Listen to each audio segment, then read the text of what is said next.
Umapela si Senador Ramon Bong Revilla Jr. sa Office of the President, na tulungan ang mga staff at crew ng maaapektuhan ng suspension ng noontime variety show na It's Showtime. Ito'y matapos ibasura ng Movie and Television Review and Classification Board, ang motions for reconsideration na isinumite ng It's Showtime, kaugnay ng 12 airing days suspension na ipinataw sa noontime show. Without getting into the merits of the case, sana na-consider ng MTRCB ang kapakanan ng mga maliliit na staff at crew ng show, na wala namang kinalaman at kasalanan doon sa nangyari, pahayag ni Revilla sa isang statement. Sila yung mga no work no pay, na kung matutuloy ang suspension ay 2 linggong walang kikitain at kakainin, paliwanag pa niya.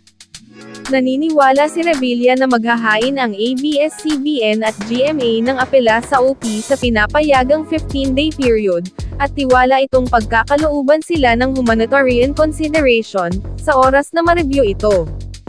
I think lessons have been learned. Kung nagkaroon man ng pagkakamali, ang kasalanan ni Juan, ay hindi kasalanan ni Pedro. So, I hope we don't punish those working hard, day in day out, just to make out a living, pagtatapos ng Senado.